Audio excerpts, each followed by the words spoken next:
Assalamualaikum warahmatullahi wabarakatuh. Kenalkan, saya Zaki. Di video kali ini, kita akan belajar dahulu tentang Kotlin.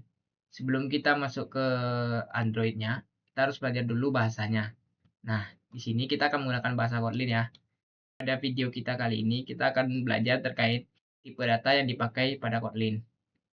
Nah, untuk untuk memudahkan kita dalam belajar, kita akan menggunakan background Kotlin yang telah disediakan oleh Kotlin-nya sendiri. Itu kita bisa akses di play.kotlin.lang.org atau langsung saja ketik di Google Kotlin Playground. Nah, nanti muncul ini, langsung tekan aja. Nah, langsung ke sini ya. Oke.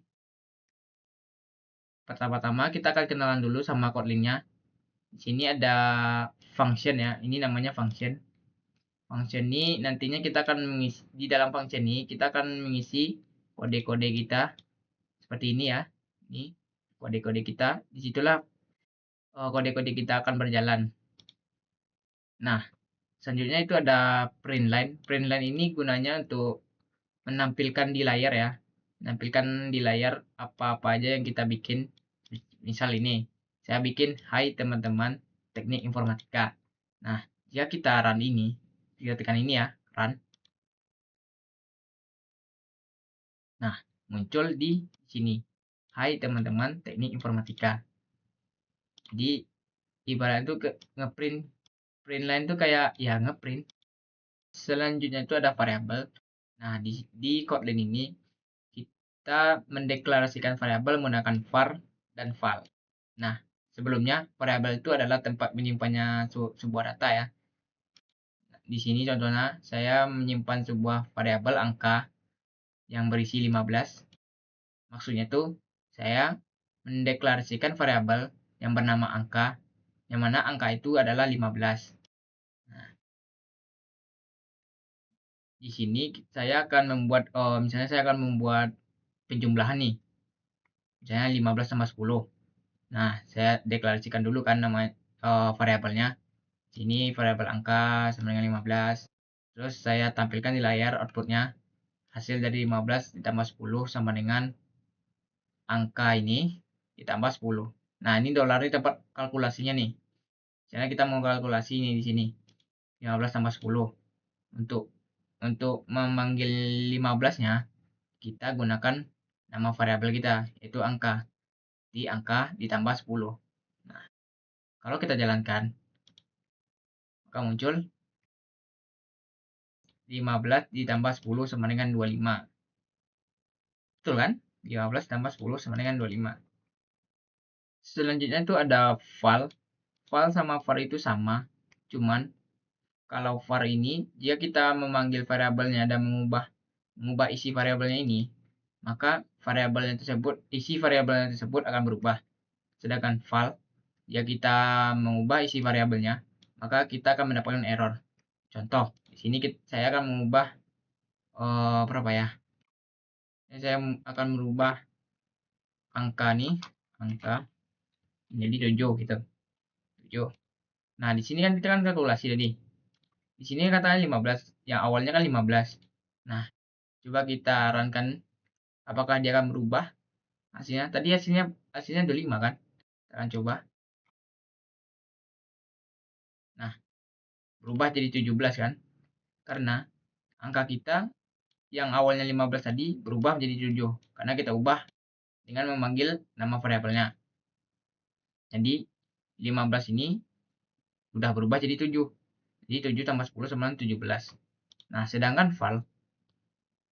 val, nah ini kan contohnya nih, val nilai integernya 1000, 10.000 ya, 1000 atau 10.000. Nah, kita akan coba kita ubah nilainya dengan memanggil apanya variabelnya, nilai in sama dengan 1 misalnya. Nah, ini kan kita akan mengubah 10.000 ini menjadi 1 isinya. Nah, di sini lah. Sini kita print ya. Ini ya print nilai in-nya. Nah, coba kita jalankan. Nah, error kan? karena file ini nggak bisa dirubah isinya. Selanjutnya kita akan belajar tentang tipe data. Di sini ada beberapa tipe data, yaitu ada integer, itu bilangan bulat yang biasa kita gunakan. Terus ada nilai double. Double ini untuk digunakan untuk desimal ya. Misalnya kita punya angka-angka desimal, maka tipe datanya itu adalah double. Terus float. Float juga sama dengan double, cuman jika kita menggunakan yang nggak akurat, misalnya kan double ini kan akurat, misalnya 0,0 sekian 9570 misalnya. Kalau kita menggunakan float, kita cukup memanggil yang di depannya saja, terus ditambah f. Lanjut, itu ada long. Long ini sama kayak integer, cuman long ini biasanya digunakan untuk angka-angka yang besar seperti ini ya. Terus ada short. Short ini untuk angka yang kecilnya, angka yang kurang, kayaknya integer ini lebih lebih kecil dari integer. Nah, itu short digunakan. Terus ada byte. Byte itu kecil lagi daripada short. Cuma satu angka aja. Lanjut, itu ada karakter. Karakter dideklarasikan dengan val juga ya. Contohnya di sini ya, saya mendeklarasikan karakter dengan variabel huruf A isinya, maka akan tampil dengan A juga. Contoh di sini, saya akan print yang ini ya. Ini penggunaan karakter dengan dolar huruf. Hurufnya ini ya, variabelnya, besaran. Nah, harusnya akan muncul ini. Ini penggunaan karakter dengan A. Oke, lanjut. Ini ada tipe data boolean. Boolean biasanya digunakan untuk kondisi, misalnya true or false, atau lain-lain. Nah, kita punya kondisi di mana kondisi tersebut, jika ini betul, maka true. Jika ini salah, di false. Nah, selanjutnya itu ada string. String itu contohnya di sini ada kayak mawar Eva. Mawar Eva itu string ya. Jadi kalimat-kalimat itu string namanya. Terus ngeprintnya gini, halo plus nilai string, kita panggil variabelnya. Terus ini saya tambah apa kabar. Coba cek. Ya, ini apa kabar kan? Ini halo Eva. Ini apa kabarnya di bawah. Terus tadi ini ada boolean juga tadi. Nah, selanjutnya kita akan belajar tentang mutable list. Mutable list adalah list yang dimana kita bisa mengubah-ubah isi dari list tersebut. Contoh, di sini saya punya list mutable yang isinya itu ada hi, halo dan aloha. Dan jika kita print, maka akan muncul ini ya. Hi, halo, aloha. Ini yang udah saya print ya. Ini print itu kita langsung manggil nama listnya ya. Di sini nama listnya kata mutable. Nih, kata mutable. Terus untuk menambahnya pun jika kita juga bisa. Untuk menambahnya kita hanya perlu menambahkan add, terus tambahkan apa yang mau ditambahkan di dalam listnya. Atau di sini saya akan menambahkan hi di dalam list ini. Dan kita juga bisa menghapus isi dari list ini ya dengan menggunakan remove add. Nah, remove add 0. Kenapa 0? Karena untuk list urutannya mulai dari 0. Contoh di sini hi, halo, aloha. Jadi urutannya itu 0, 1, 2 dan seterusnya. Berarti yang pertama itu harus 0.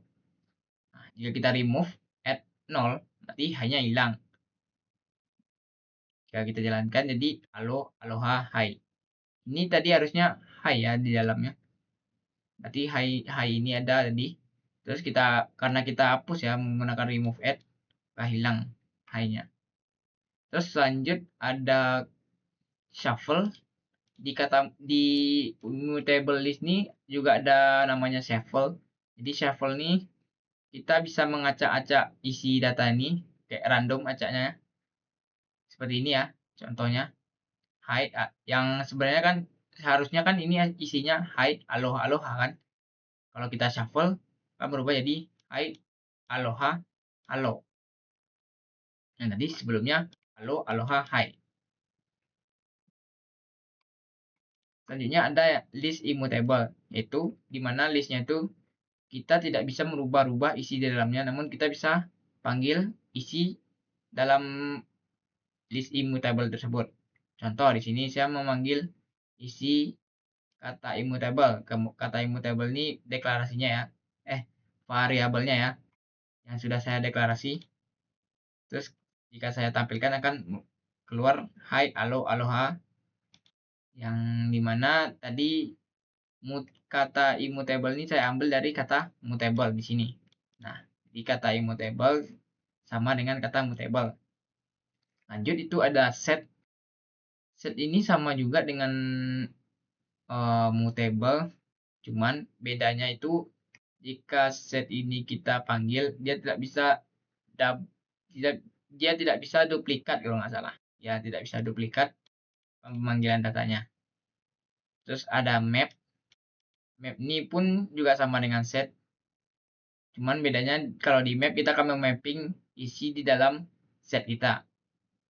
Contoh di sini, saya mapping isi dalam set saya itu 1 itu untuk Sumaya, 2 untuk Resti, 3 untuk Ilham. Maka jika kita print coba mapnya, ini karena saya print semua ya. Ini ya hasilnya, map, set, nah gitu. Selanjutnya itu ada array. Array itu sama dengan mutable tadi, tempat menyimpan sebuah data, itu list data. Nah, cuman yang sering dipakai itu array. Nah, di sini kita akan coba array ya. Sini saya sudah membuat sebuah variabel namanya coba array, di mana dalam array itu ada 8, 9, 6, 7. Terus di sini sudah saya bikin contohnya. Ini yang contoh pertama itu saya akan ngeprint indeks ke 0. Nah, gimana cara tahu kita indeks ke 0? Seperti kayak mutable tadi, untuk penyusunan angkanya dimulai dari 0. Contoh ini 8. 8 tuh urutannya tuh 0, 9, 1, 6, 2, 7, 3. Nah, kalau kita menampilkan indeks ke 0, di sini kan print line-nya ini kan menampilkan indeks ke 0. Nah, harusnya tuh munculnya 8. Coba kita run. Nah, lihat hasilnya itu 8, itu sama. Terus lanjut itu indeks ketiga. Otomatis kita akan ambil indeks ketiga dong. Nah, indeks ketiga kita itu 7. Udah kita panggil dengan $coba array indeks ketiga. Nah, akan muncul 7. Terus jika kita menampilkan semua isi data array, kita akan menggunakan kode ini ya. Coba array.content deep to string. Jadi dia akan mengambil semua isi array, akan menampilkan semua array. Nah, di sini juga bisa menghitung panjang array dengan menggunakan coba array.size. Nah, coba array.size ini akan menghitung berapa banyak, bukan panjang sih, banyak kayaknya. Panjang banyak array di situ, di dalam. Nah, di sini kan array kita kan ada 4, 1, 2, 3, 4. Nah, akan muncul 4. Terus di sini kita akan mengambil array indeks kedua. Indeks kedua kita berapa? 6. Akan tampil 6. Terus lanjut di sini ada juga array 2-nya sama seperti sebelumnya ya. Manggil seluruh keseluruhannya itu dengan array content.deep to string. Terus panjangnya tuh 5 karena 5 angka ya, 1, 2, 3, 4, 5. Selanjutnya itu ada set. Nah, di sini tadi kan ini coba array 2 ini kan 1, 2, 3, 4, 5 isinya kan. Nah, kalau kita set 4-nya di sini jadi 10. Ini artinya nih kita ngeset 4 di sini jadi angka 10. Nah, jika kita tampilkan array ke array 4-nya. Kan array 4 sih angka 4-nya, maka kita akan ditampilkan dengan 10 karena kita sudah set 4-nya itu jadi 10. Oke, selanjutnya kita masuk ke kondisi. Di Kotlin juga punya kondisi pengkondisian, yaitu kita menggunakan if dan else. Ya, kalian belajar pemrograman lain juga biasanya if dan else ini kondisi juga. Di sini saya membuat kondisi di mana angka saya itu 50 kondisinya itu jika angkanya dibagi 2 sama dengan 0. Jika angka ini, angka 50 ini dibagi 2 sama dengan 0, maka jika iya, dia akan print sama-sama. Jika tidak, maka akan dia print ini di luar if katanya. Nah, kalau saya print, nah kan angka kita 50 nih. 50 dibagi 2, hasilnya 0 atau enggak? Iya. Maka kalau iya, akan print sama-sama. Nah, jika saya run tadi, nah ini hasilnya sama-sama karena 50 dibagi 2 sama dengan 0. Nah, sini lanjut ada if yang bercabang ya. Ada if dan else. Di sini saya mempunyai nilai satunya 3, nilai 2-nya 5,5. Nah, kondisinya itu gini. Jika nilai 1 kurang dari nilai 2, maka nilai 3 lebih ini bukan kurang ya. Jika nilai 1 kecil dari nilai 2, maka nilai 3 lebih kecil daripada 5,5. Karena nilai satunya 3. Terus jika tidak, maka coba cek lagi. Di sini jika karena nilai kita 3, nilai 1 kita 3, maka akan tampil nilai 3 lebih kecil daripada 5,5 karena nilai 2-nya itu 5,5. Di mana nilai 5,5 ini besar dari 3. Lanjut ini ada juga if, cuman if-nya bercabang di mana di sini terdapat variabel pernyataan yang isinya marah. Jika variabel pernyataan itu senang, maka akan print saya juga ikut senang. Di sini bukan ya, karena ini marah. Lanjut. Nah, ini percabangannya else if, else. Nah, ini itu percabangannya. Pernyataannya sedih, kan sedih lagi. Terus sebaliknya jika dia tidak di antara dua ini, maka minta maaf. Terus jika bukan dari dua-dua nih, senang, senang, sedih, dan ini, maka akan print ini contoh saja. Karena kita tidak punya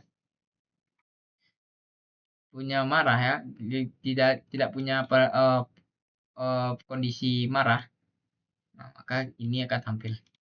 Terus yang terakhir ada when itu juga masuk kondisi ya, namun lebih digunakan ke ada kondisi range-nya gitu. Contoh di sini kita punya variabel nilai dengan isinya 88 dengan nilainya 88 terus ada kondisi di mana nilai jika 88 ini berada dalam 1 atau 9, maka akan print nilai berada di antara 1 sampai 9.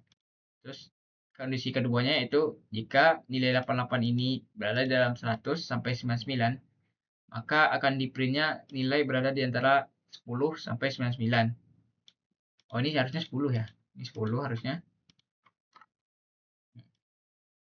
Terus lanjut, jika yang terakhir, jika nilai 88 ini berada dalam nilai 100 sampai 999, maka akan print nilai angka 100 sampai 99. Dan sebaliknya, jika tidak ada, maka nilai merupakan bilangan ribuan. Coba kita tes. Di sini sudah saya tes. Di sini kenapa ribuan? Harusnya ini salah nih ya. Nah, di sini akan tampil seperti ini ya. 88 berada di antara 10 sampai 99. Tadi kita sudah belajar tentang tipe data pada Kotlin. Nah, selanjutnya kita akan masuk ke dalam Android Studio-nya. Kita akan belajar tentang layer komponen. Untuk mempelajari layer komponen, kita akan bikin project baru ya. Di sini, new project. Kita akan pilih activity-nya yang empty view activity. Nah, lalu tekan next. Buat nama aplikasinya, nama package, dan save lokasinya di mana, terserah mau di mana. Terus finish. Kita tunggu Gradle-nya ya, Gradle ini. Bisa kalian nampak bentar ya. Nah, di sini ada Gradle, tunggu sampai selesai. Oke, jika sudah, kita akan masuk ke dalam view-nya activity main XML ini ya. Ini. Activity main XML ini kita bisa melihatnya di sini ya. Di layout activity main. Di res layout activity main. Nah, Di sini ada banyak komponen yang disediakan oleh Android Studio seperti text view, button, image view, recycle view, dan lain-lain. Ini ada teksnya juga, ada widget, view, image view, layout, dan lain sebagainya. Untuk sekarang ini kita akan buat sebuah perkalian ya. Kita akan bikin aplikasi perkalian. Pertama itu kita akan seret button ini ke dalam layout kita. Nih, sini. Nah, akan muncul seperti ini. Lanjut, kita akan mengambil sebuah text view. Ini text view ini. Kita letak di sampingnya aja. Terus yang terakhir kita akan buat sebuah inputannya. Inputannya kita pakai number ya. Ini. Nah, sekarang ini kita akan ngatur-ngatur posisinya ya. Kita akan ngatur posisinya dengan seperti ini. Kita tekan ini di text numbernya. Nah, ini kan ada titik 4 nih.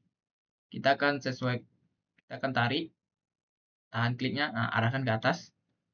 Lanjut ke kiri, ke kanan, kanan. Nah, maka number view kita tadi, yang tempat kita inputan tadi, akan berada di atas. Nah, di sini bisa tuh kita atur-atur ke bawah. Nah, ini rapi nih kelihatannya nih. Begitu juga dengan button. Kita seret juga ke samping. Terus, ini kita akan parentkan ke sini, ke inputan kita. Agar tata letaknya tuh rapi di bawah inputan kita ini. Tekan ini ya. Kalau sudah tarik tadi, kan muncul gini ya. Terus tekan yang top to edit text number button. Nah, terus kita bisa geser tuh. Nah, itu. Ini juga sama ya. Kita parentkan dulu ke sini. Top. Terus ke samping. Nah, terus ini kita bisa parentkan juga ke sini. Nah, sehingga tampilannya seperti ini ya. Tadinya kita akan coding dulu ya biar bisa aplikasi kita berjalan. Pertama-tama kita akan bikin ID dari button text view inputan ini di codingan main activity ini. Di codingan activity main ini.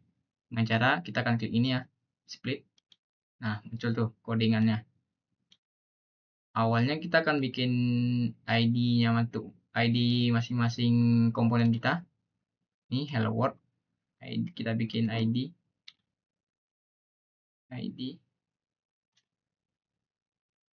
ID-nya terserah mau misalnya judul. Terus di sini edit text ini apa ya? Edit text ini inputan kita bikin ID juga. ID atau ini udah punya ID. Oh, ini udah punya ID ya. Kita ganti nama aja jadinya. Ini kan namanya edit text number, kita bikin input aja.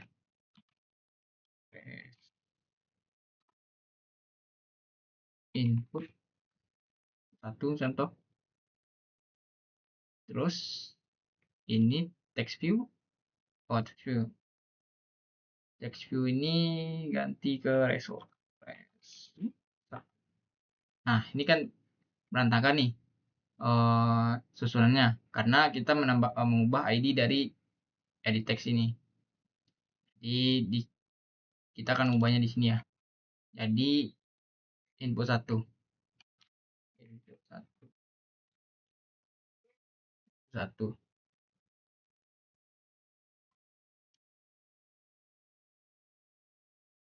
Terus button ini kita akan ubah juga ID-nya. Jadi button 1. Di teksnya kita ubah. Karena dia parent sama edit text tadi ya. Jadi input ya. Input 1. Nah, muncul seperti semula. Oh, ini salah ya. Oh, ini belum lagi. Ini button 1. Oke dah. Sip. Selanjutnya kita akan merubah nama button ini ya. Kita ubah namanya jadi hasil. Oke. Terus ini bukan hasil sih, ini kalkulasi ya. Oh, hitung. Hitung. Oke. Di sini tempat kita di sini kita akan menampilkan hasilnya ya. Kita bikin ini hasilnya. Hasil.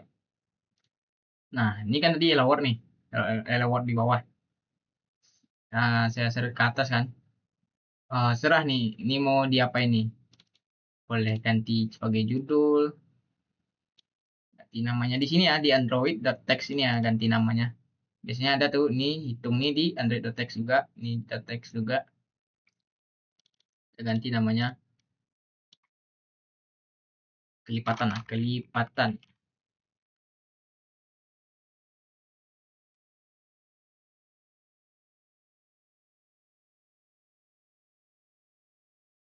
Kelipatan apa ya? Kalian aja lah, kalian. Soalnya kalinya sama program nih perkaliannya tuh kalinya sama angka yang kita input dikali apa yang kita input juga. Nah, ini harusnya udah selesai nih. Terus kita langsung ke logiknya. Logiknya kita akan bikin di main activity ini ya. Kalau dilihat tuh di sini ya, Kotlin plus Java, com.example my application ini, terserah ini nama application saya. Terus pilih main activity, kan? Nah, di sini saya sudah bikin logiknya, di mana variabel input satunya itu edit text yang tadi tempat inputnya, di mana di sini find view by ID artinya tuh dia akan mencari view ini, edit text ini berdasarkan ID. Nah, ID kita tadi input 1. Maka kita akan bikin input 1 di sini ya. Sama juga sama button sama text view tadi. Buttonnya tempat kita hitung. Nah, ini apanya? Oh, variabelnya. Ini juga di tempat ini ya. Oh, tampilan hasilnya. Nah, disinilah kalkulasi hasilnya. Jika kita tekan button 1, maka X input 1 yang ini, apa yang kita inputkan, jadikannya kita convert ke string. Terus y-nya ini sama dengan X ini dikonvert jadi jadi integer dikali dengan X ini lagi, inputan kita lagi. Nanti misalnya kita input 44 dikali 44, nah gitu. Terus anggap nih kita udah apa nih, udah tekan button satunya nih resultnya nih. Jika kita tekan button 1, maka result text-nya kan jadi y 44 kali 44 itu. Hasilnya dari perkalian 44 kali 44 itu. Kita coba aja ya di emulator kita. Sini. Ini saya sudah membuat emulator. Nah, nih. Ini perkalian. Contoh, saya akan bikin saya akan import 4 gitu. Ya, saya tekan hitung. Nah, maka hasilnya 16. Karena X-nya itu 4, berarti Y-nya sama dengan 4 dikali 4. Hasilnya 16. Gitu. Jika ada yang salah, mungkin nggak muncul misalnya ini 16 ini, mungkin salah di tulisan atau lain sebagainya. Harusnya sih ada tampilan merah gitu. Mungkin video kali ini segini saja. Apabila salah kata, mohon dimaafkan. Assalamualaikum warahmatullahi wabarakatuh.